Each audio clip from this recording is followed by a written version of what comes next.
It's the duty of a journalist. Basic thing is to tell both sides of the story, which sometimes gets lost in environment journalism. A lot of people forget that they're journalists first. It's absolutely imperative, for me at least, to get both sides of the story. Not say a Greenpeace activist, not the way a Greenpeace activist would. You have a journalistic approach to issues. Definitely write about journalists write. It's not going to be out there. Well, we can't have the entire truth. So let's try and give as much of the perceivable truth as possible. Primary impediment I see is that you are unable to get both sides of the story. Even if you're looking at industries or polluters mainly, they perceive journalists as, even if you are a journalist, non-campaign, you're trying to write an honest story, they look at you with tainted eyes. They think you're out to damage their business.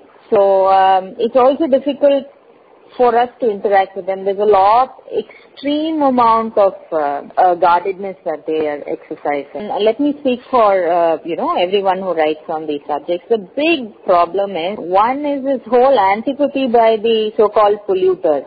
So difficult to penetrate. You can't even have like a decent conversation with them sometimes. See, the major challenges for a journalist in covering these issues is we are interacting with government agencies. And many of the IAS officers may be committed guys on a personal front, but at the end of the day, they are the spokesmen of the government. So even if you push them, needle them, make them come with a commitment, command with a commitment, they will not do it on record. So what's the point? If this guy is going to talk to me and say it's all off the record, when it's off the record, you cannot quote him, you cannot even write it. So, it's so self-defeating, Policies of newspaper, I am not supposed to talk about these things, okay? Most of the issues, they take it up for some time. They, for their home agenda, use it for some time. They take it up for some time and they leave it as it is. There is not much space for environmental news because newspapers are quite good at covering events, not processes. And environment, like many issues like malnutrition or hunger, or deprivation, it's a process. It's not like, it doesn't come within a 24-hour news cycle. So a newspaper finds it difficult to cover environment, and there's not much space for it on a regular basis. When you're an environment reporter, you won't be able to do much because you have to give a city spin to the thing. Yeah. So you'll constantly be worrying about, for example, if there is a national report on air pollution, what your city editor will tell you is, so what's there for Chennai? Yeah. And the thing is, many of these reports or studies cannot be done at a city or street level, for example. Environment has a global perspective to it, and it's very difficult to break it down to a city perspective. And you'll have to grapple with it all the time. Okay. You'll have to find means to do it. When I first came into the Hindu, and the first time I met my city editor, who's the immediate boss you will have in a city reporting bureau, I told him I want to do environment, and he was like, that's such a small beat, what will you do? You won't get any stories at all. And I wanted to tell him, environment is the biggest thing ever, it's everything around you. People don't realize it, but the thing is, anybody who gets into environment has to prepare themselves for a lot more background work and research than in any other beat. In environment, it's difficult to find people, find sources, for example, for starters. So you need to be prepared in a certain level to actually tackle environmental issues. You must understand them first before you write about them. So environment, you'll never get concrete facts which you can base your arguments on. I still remember proposing an idea to my editor about, why didn't you just send me on 3 months to all the tiger reserves in India, and I will keep churning out stories to you. The first question that was asked to me is, okay, what is the story? Are tigers dying or have they multiplied by the dust? The point is, I think that, I guess newspapers aren't to be blamed, but, an issue becomes a news when it's either alarmist or when it's something really good that's going to make your readers smile. At the end of the day, a newspaper isn't a documentary, and even all these documentaries that you see on Nat Geo or Animal Planet, people have been working on it for months to produce a 30-minute footage or years to produce a 1-hour footage. And my editor didn't actually say no, but he was like, what are you going to write? And I really don't know. Sometimes nothing is going to come off my 3-month visit to these reserves. The point, nobody has the luxury to either send you you're wanted to do other stories, and because there's so much competition, people don't want you to miss a story. Yeah. Right? Because it's an Earth Day or a World Environment Day or I think, something, the World WWF Day or something like that. I don't, it has to, why are you writing this news today?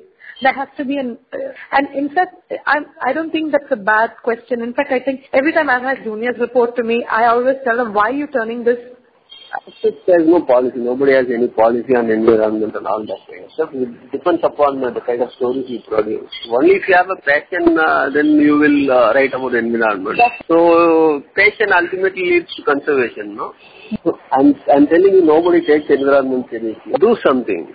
I'm not here to write. There is another thing that you create awareness and all that stuff. My main objective of environmental reporting is to, prevent something. At least, there are a lot of people taking efforts. I'm not the only one. It's very difficult, When you are talking about mining, you are talking about Jindal, you are talking about Vedanta, you are talking about, Chemplast. You never go to the, corporates, because if I have my facts right, I just convince my editor that it has to be published, that's all. Only if the facts are wrong, they can pull you up, they can pull you to court, they can, call your editor and say that this is that, this, how can you carry this and all that stuff. In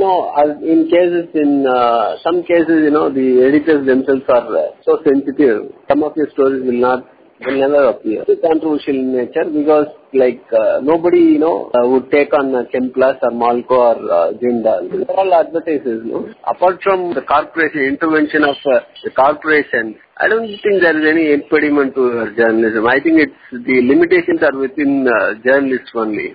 I should say, go to the field. Nobody does that, most of the reporting, 99% of the reporting is done from your home or from your office. So there are people who specialize in writing about Pallikarnai Marsh and, Vedantangal and Pulikat.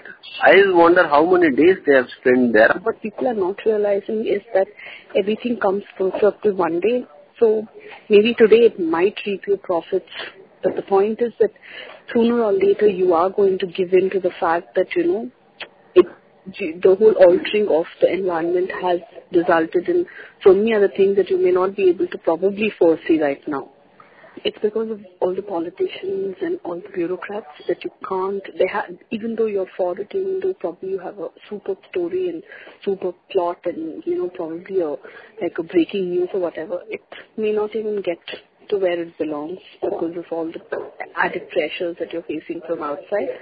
Secondly, a lot of it will be edited, a lot of it will be made to tone down your voice because you can't you can't be biased completely, however much you may feel for it. So I think these are little, those kinds of repercussions are there. There is some kind of a massive face on it, something like Copenhagen. Then it's a lot easier to cover and you don't have to send your own reporters out.